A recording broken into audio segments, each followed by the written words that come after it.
Buenos días. Hoy vamos a hablar de base de datos y los distintos tipos de base de datos desde el punto de vista de lo que podamos encontrar en diferentes bibliografías, desde una, si se quiere, retrospectiva de los inicios de la base de datos, las necesidades del uso de base de datos, cómo surge la necesidad del uso de base de datos, hasta los distintos conceptos según su manera de uso, o mejor dicho, según su diseño para el cual va a ser utilizada. Desde el punto de vista de las organizaciones, si nos vamos en el tiempo, las organizaciones guardan datos para obtener para procesarla y obtener información. Esa información le va a servir para toma de decisiones. En el supuesto caso de que yo en este momento estuviera tomando, si la clase fuera presencial, es un supuesto, y estoy tomando asistencia, los alumnos que estuvieran presentes o ausentes, si bien serían datos en este momento con una crucecita, con un 1 y un 0, o la de ausente y la P de presente, el día de mañana me serviría como información para saber quién regularizó la materia y quién no, y me serviría para una toma de decisión para ver quién está calificado para seguir con la materia, como que aprobó la cursada de manera regular, o quién tiene que recursar los temas o dar un examen, etcétera, o una equivalencia. Desde el punto de vista de una organización es lo mismo. Las organizaciones, desde que llevan un libro contable para saber cómo están sus finanzas, la nómina de clientes, etcétera, en ejemplos, desde sus comienzos hasta hoy en día fueron evolucionando, y en un momento esas planillas, libros, etcétera, se empezaron a plasmar en un soporte informático.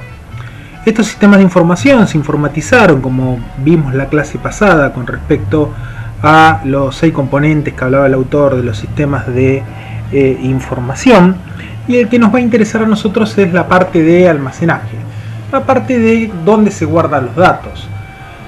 Dentro de un sistema de información, en algún lado los datos se van a guardar y se van a sacar, ¿no? Entonces, también digo, en esta carrera de sistemas, si bien puedo decir, bueno, a mí las bases de datos no me interesan porque voy a ser programador, en algún momento los datos los vas a tener que guardar en algún lado, o los vas a tener que sacar de algún lado, y ese lugar es una base de datos. Si digo voy a ser un analista funcional nada más, en algún momento nos vamos a tener que sentar con un DBA para ver cómo se almacenan los datos o cómo se recuperan los datos. Dicho esto, hablando bien de la materia, es una materia vertebral dentro de la carrera. Base de datos es muy importante dentro de una carrera de sistemas. Por más que yo vaya a programar o vaya a ser analista funcional nada más, o me dedique al hardware, en algún momento dentro de una organización voy a tener que toparme con una base de datos. Entonces, en los comienzos de los sistemas de información sobre soporte informático fueron en archivos, y estos archivos tenían sus ventajas en un principio a comparación de llevarlos en un libro, y sus desventajas en ese momento histórico donde arranca el soporte informático. Era el costo, el problema de esas grandes máquinas, lo caro del storage, lo dificultoso del procesamiento, el escueto procesamiento, la poca memoria que había, etcétera. Con el devenir del tiempo, de la tecnología, al día de la fecha, hoy en día es mucho más barato el storage, el procesamiento, hay gente más capacitada para utilizar estas herramientas, y hay software que acompañan y me sirven para alivianar la tarea del mantenimiento de estos datos en soporte informático. Dicho esto,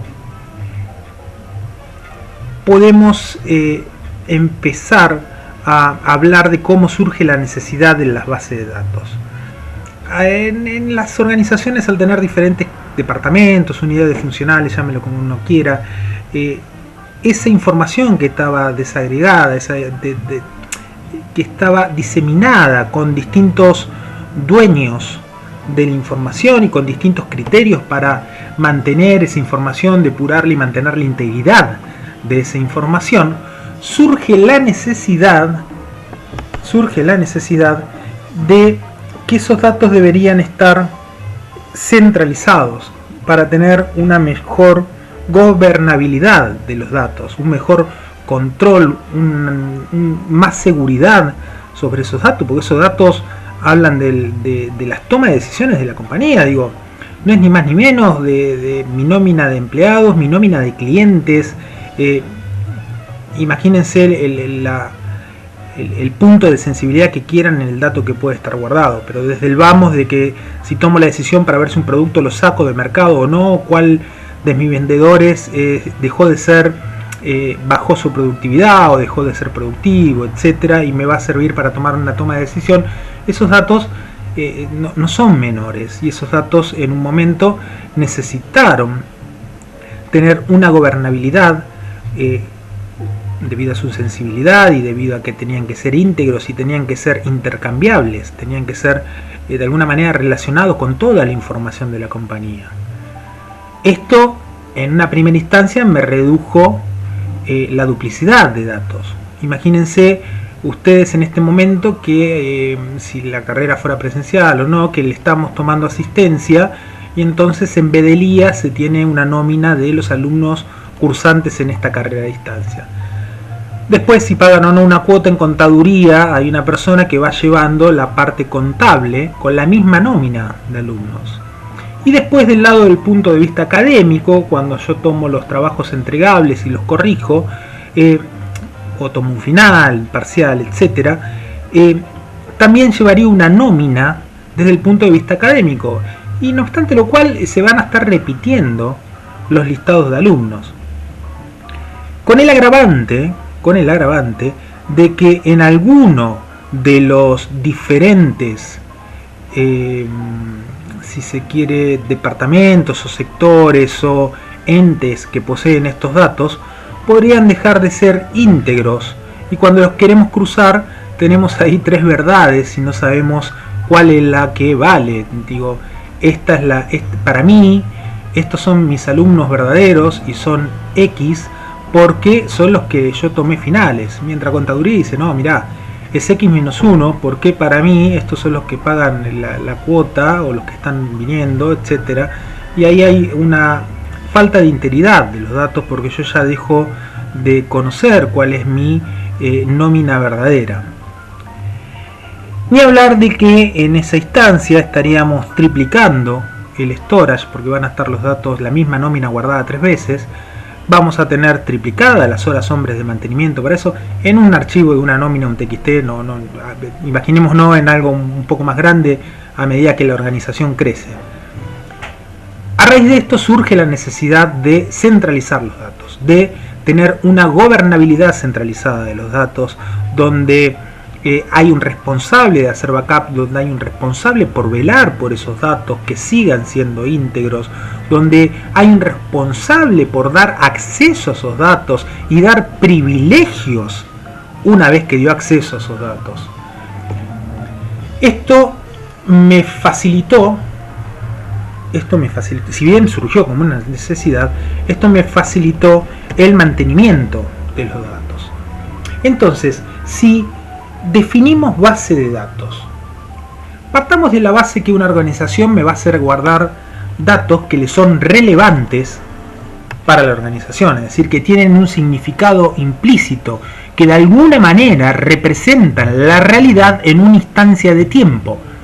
Me dicen qué cantidad de alumnos tenía cursando en el 2002, me dicen qué producto se vendió más en la última década, me dicen qué empleado fue más productivo después de haber tomado capacitaciones para ver cómo recalculo su sueldo o escala, etc.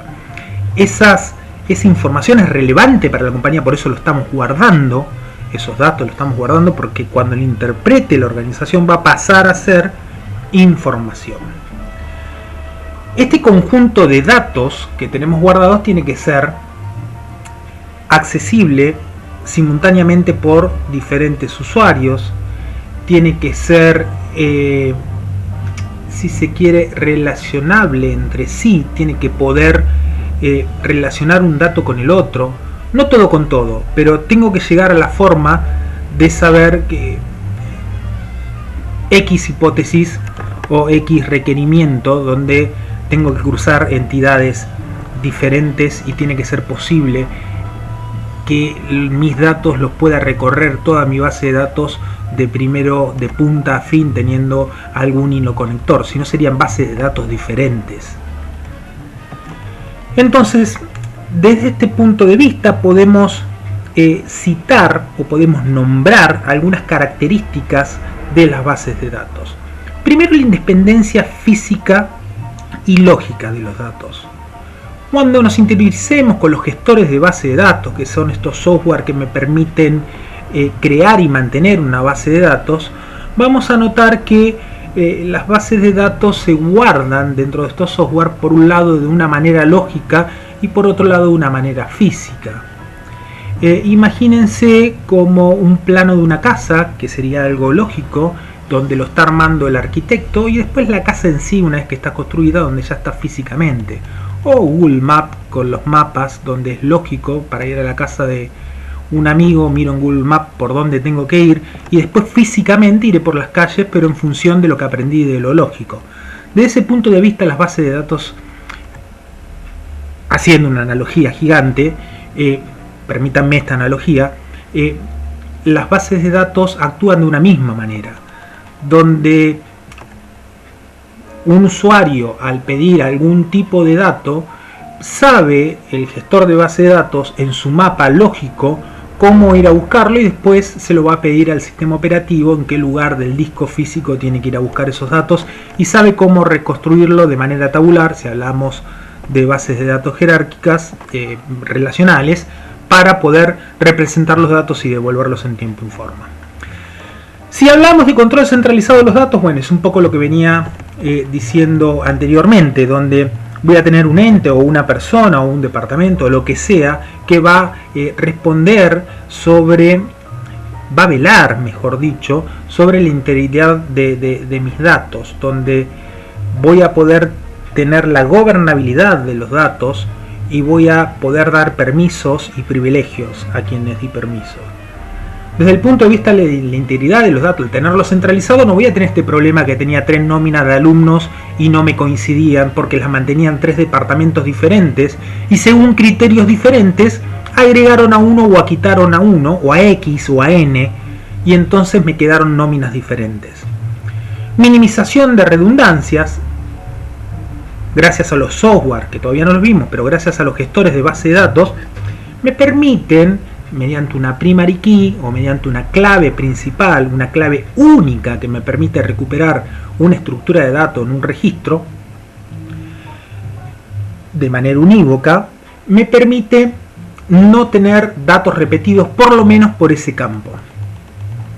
Imagínense que si hablamos de los alumnos, si yo tengo el número de legajo, el número de quill o el número de documento, sea cual fuere la clave primaria, no me dejaría tener mi base de datos dos números de documentos repetidos, o legajos, o quill, etc. No obstante, podría tener 2 Marcelos o 2 González, y así podría dar en ejemplos. Pero por la clave primaria no me dejaría repetirlo. Esto me minimiza mis redundancias. Si hablamos de independencia de los datos con respecto a las aplicaciones, yo puedo tener mi base de datos, y mi base de datos alimenta una página web que está hecha en PHP. Pero el día de mañana la quiero hacer en .NET. Y no voy a modificar mi base de datos. Voy a modificar nada más que mi aplicación. O mi aplicación quiero que deje de ser web y quiero que sea de escritorio. O quiero que, aparte de que sea de escritorio, en verdad que sea una máquina boba y que esté centralizada y nos conectemos por acceso remoto. No sé, N tipo de arquitecturas diferentes. El ejemplo que traigo acá es que la base de datos no voy a tener que tocarla. Para llevarle un ejemplo y bajarlo a tierra, imagínense cuando tenían un Office 2003 y ese archivo .xll, después cuando cambiaron el Office y se fueron un 2010, lo pudieron seguir abriendo. La metadata estaba guardada en ese archivo junto con los datos en ese archivo. Después la aplicación, si bien migró, las dos soportaban para leer el mismo tipo de archivo.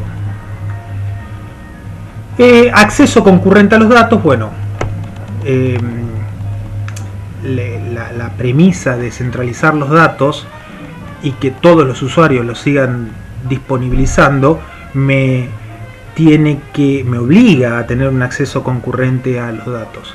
Los gestores de base de datos se encargan de tener acceso concurrente. Más adelante veremos cómo trabajan, mejor dicho, con respecto a si se está modificando una tabla y la estoy leyendo, según si está trabajando por tablas, por páginas o por registros, qué parte bloquea en la medida de que se está actualizando y un nuevo usuario quiere leer, hasta qué parte actualizada lee. Pero eso lo vamos a profundizar más adelante.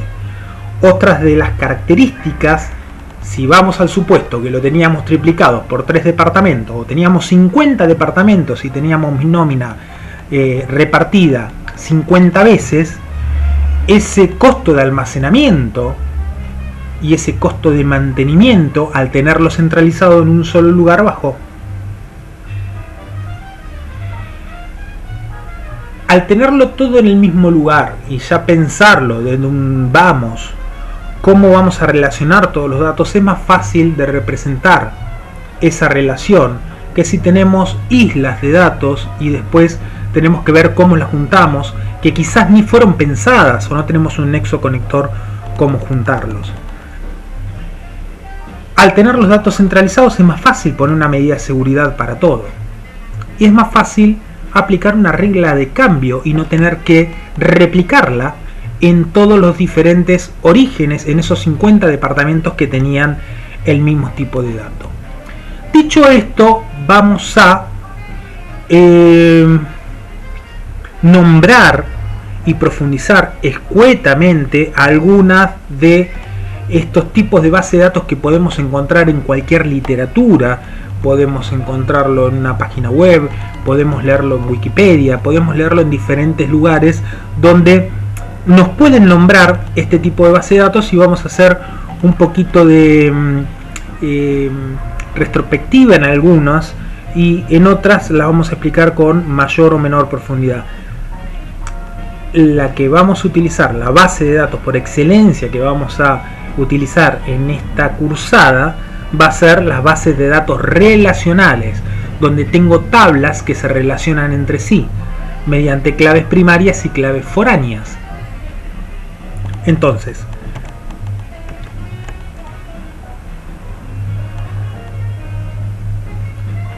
vamos a hablar de bases de datos jerárquicas. Las bases de datos jerárquicas podemos nombrar a... Si una estructura de árbol sería lo más parecido a una base de datos jerárquica. Una estructura de árbol de decisión, o una estructura de árbol de estadística, de homogeneidad de Bartlett, algún tipo de árbol una estructura de árbol, una estructura de raíz, si se quiere, de un Unix. Es donde yo puedo acceder nada más por un nivel superior únicamente al inmediato inferior, y así sucesivamente hasta llegar a una raíz donde no puedo bajar más. Imagínense diferentes niveles donde, como si fuera un racimo de uva, donde tengo padres que solo se comunican con hijos, y para llegar a esos hijos tengo que entrar solo por el padre. Y en el segundo nivel pasarán a ser padres y tendré otro hijo, y así sucesivamente. Pero no puedo saltar entre hijos. A ver si tengo un ejemplo. Yo no puedo bajar, no podría sacar datos de la dirección y de la sucursal del empleado sin pasar por cada uno de los niveles. Sí o sí tengo que entrar por un padre, recorrerlo y recuperar un hijo.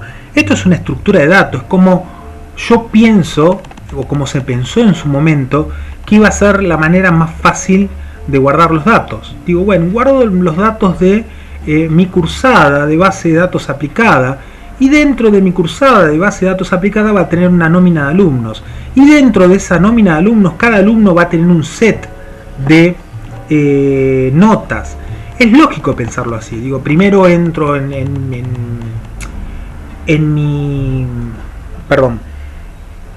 mi cursada, después entro en mis alumnos y después entro en la nota del alumno en particular que me interesa. Desde el punto de vista lógico funcionó, hasta que tuvo la limitación cuando digo, che, bueno, quiero cursar la gente de SPD2, de una materia SPD2 con la gente de Sistema de Procesamiento de Datos 3, para ver cómo era antes y cómo es el resultado ahora. Digo, cómo funcionaban esta cursada con este profesor y cómo funciona con este otro profesor. Para poder comparar esas notas de alumnos, sí o sí necesitaba una estructura para poder entrar de padre a hijos, donde necesitaba la materia y donde necesitaba la nómina de alumnos para poder compararlas. Desde el punto de vista, hoy en día, si lo pensamos desde un punto de vista de base de datos relacionales, yo tranquilamente, mi nómina de alumnos sería una relación de uno a muchos, donde un alumno pudo haber, de muchos a muchos, donde un alumno puede haber cursado varias materias y esa materia puede haber sido cursada por varios alumnos. Entonces, por esa relación yo podría buscarlo de una manera mucho más fácil de como en antaño se hacía con esta estructura jerárquica, que no está mal y en algunos lugares, en algunas aplicaciones se sigue usando. Hoy en día no está en bastante en desuso. Ante la necesidad de cruzar datos surge las bases de datos de red, donde un mismo nodo podía tener varios padres. Entonces esto fue como el puntapié para lo que hoy en día son las bases de datos relacionales. Hay un ejemplo, después les recomiendo que lo lean, si quieren investigarlo lo pueden investigar, donde tienen después de cada unidad, donde dice capítulos o investigación, tarea de investigación, tarea investigativa. Esa actividad es una actividad recomendada en el supuesto caso de que quieran profundizar más en el tema. Sería conveniente que lo hagan. Ahora, la literatura que está puesta o sugerida es de donde yo armé los temas, pero no quiere decir que eso exista nada más en esa literatura. Si yo estoy hablando de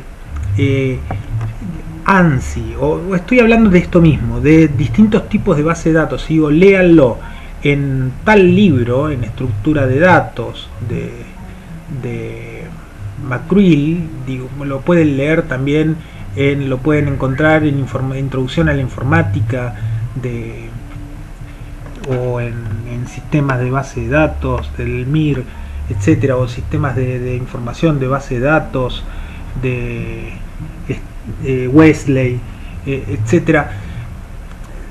Digo, no, la literatura sugerida es por si quieren ver el origen de datos de donde lo saqué, pero no obstante lo cual es común a todos. Usé diferentes autores porque gracias a Dios tengo una biblioteca extensa con este tema, porque es en el cual me desarrollo, y me elegí a través de varias cursadas presenciales de qué manera me daba mejor resultado pedagógico y una retroalimentación de parte del entendimiento del alumno, cómo lo podía bajar más fácil a tierra. Hay diferentes autores o bibliografías que hay un tema que lo tienen explicado diferente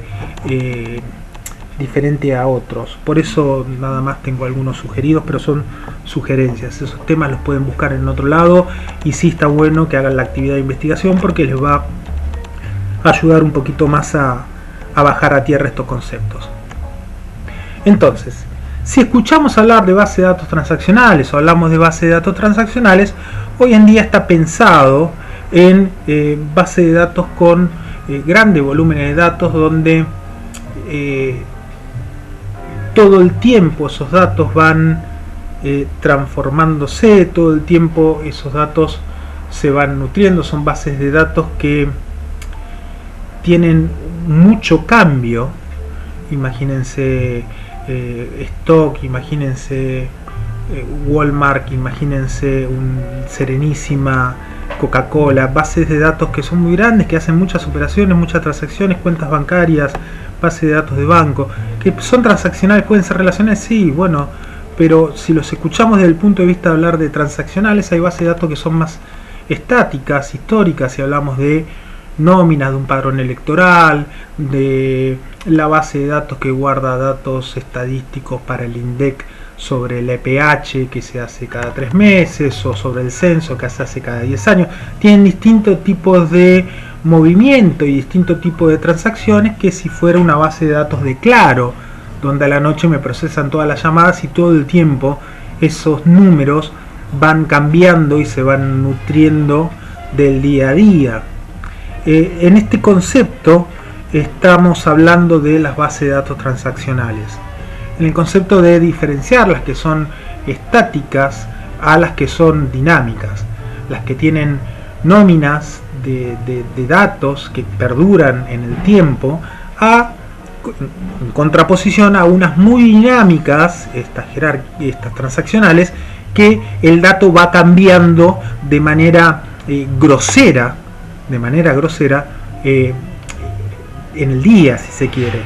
Imagínense Personal, imagínense no sé, Santander Río, bases de datos que todo el tiempo están haciendo muchas operaciones, hasta operaciones por segundo de grandes. Twitter, Facebook, esas bases de datos son quizás algunas no relacionales, pero bueno, tienen gran volumen de datos. Base de datos relacional.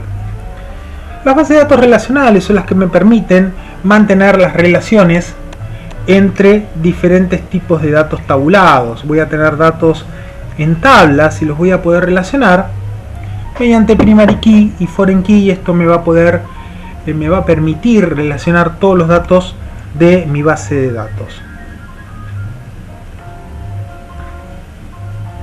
Bueno, en la lectura lo van a ir desarrollando. Base de datos multidimensionales. Las bases de datos multidimensionales, acá estoy hablando de lab, pero puede haber otro tipo. Acá estoy hablando de cubos, pero hay otros tipos de bases de datos multidimensionales. Yo desde el punto de vista de que armo una dimensión,